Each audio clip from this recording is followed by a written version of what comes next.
Hello. आज हम देख रहे हैं hybrid inheritance. In previous video में हमने देखा था multiple inheritance, multi level inheritance and single inheritance को इम्प्लीमेंट करके। आज हम हाइब्रिड इनहेरिटेंस को इम्प्लीमेंट करना देखेंगे।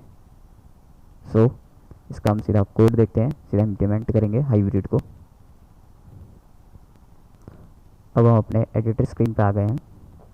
हाइब्रिड इनहेरिटेंस होता क्या है? जब एक ए क्लास इनहेरिट हो जाती है बी क्लास में एंड सी क्लास इनहेरिट हो जाती है डी क्लास में, तो हम उसको हाइब्रिड इनहेरिटेंस कहते हैं।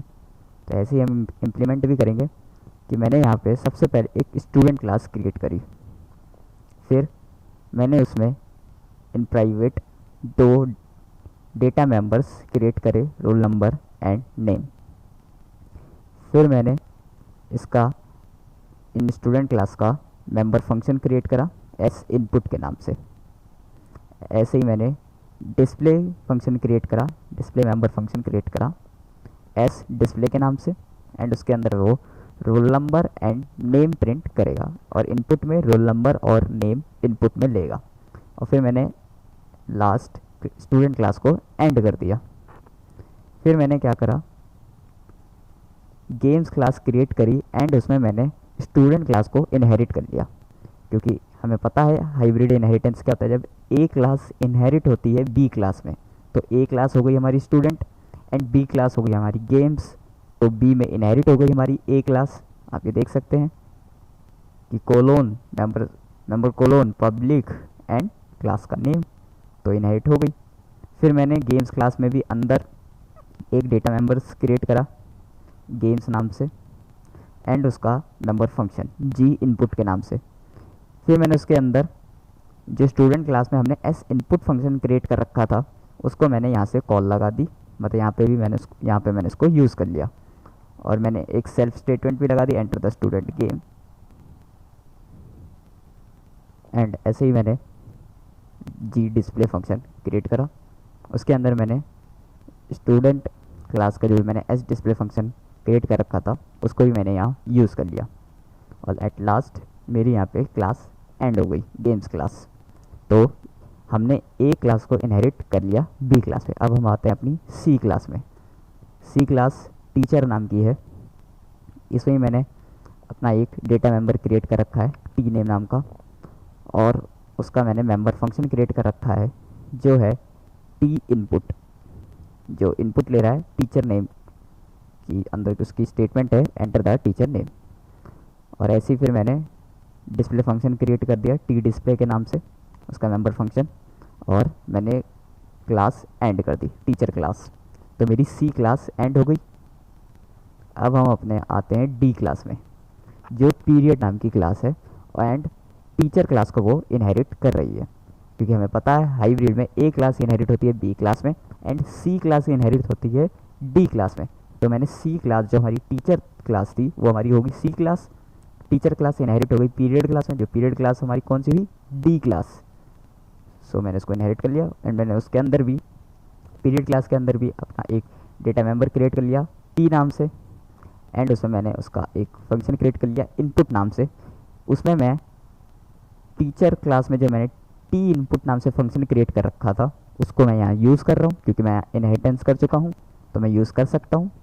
एंड मैंने एक सेल्फ स्टेटमेंट भी चला दी enter the period and P में इनपुट ले लिया।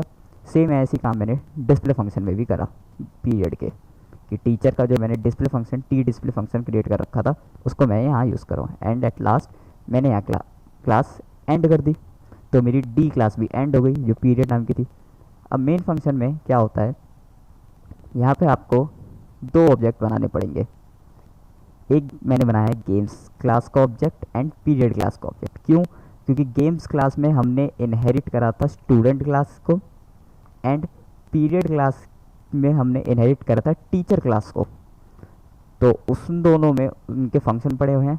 बट मैं अभी हमने प्रीवियस वीडियो में हम क्या करते थे, एक ही ऑब्जेक्ट क्रिएट करते थे, एक ही क्लास का एक ऑब्जेक्ट क्रिएट करते थे एंड उसी से ही नेक्स्ट क्लास की इनपुट फंक्शनों को कॉल लगाते थे।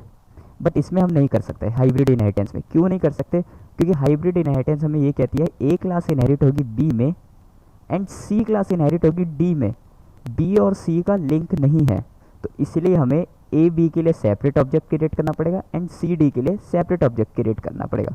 इसलिए हमें दो ऑब्जेक्ट यहाँ क्रिएट करने की ज़रूरत है। फिर मैंने ऐसे ही क्या रहा है, G1 जो मेरा गेम्स ऑब्जेक्ट, गेम्स क्लास का ऑब्जेक्ट है, उसमें मैंने कॉल लगाई जी इनपुट को, एंड जो मेरा P1 जो पीरियड क्लास का ऑब्जेक्ट है, उससे मैंने लगाई P1 इनपुट को, ताकि पहले यूज़र इनपुट देगा। फिर then at last display function को मैंने, जो गेम्स क्लास में डिस्प्ले फंक्शन है जी डिस्प्ले, उसको कॉल लगाई, एंड P1 जो पीरियड क्लास में डिस्प्ले फंक्शन है, मैंने उसको भी कॉल लगाई। अब देखते हैं क्या आउटपुट आता है। अब आप ये देखिए, मेरे से पहले मांग रहा है enter the roll number and name, जो हमने स्टूडेंट क्लास में क्रिएट करा था, जो अपना इनपुट फंक्शन, उसमें मैंने यही स्टेटमेंट लिखी थी, enter the roll number and name. तो मैं यहाँ रोल नंबर लिख देता हूँ 36 एंड स्टूडेंट नेम।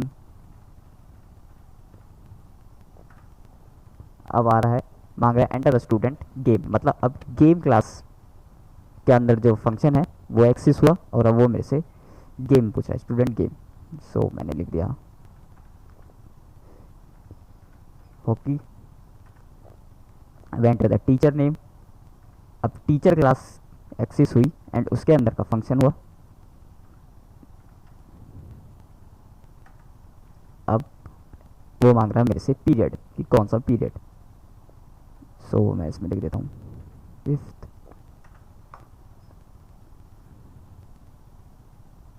अब आप देखिए, जो मेरा आउटपुट आ रहा है वो सही आ रहा है।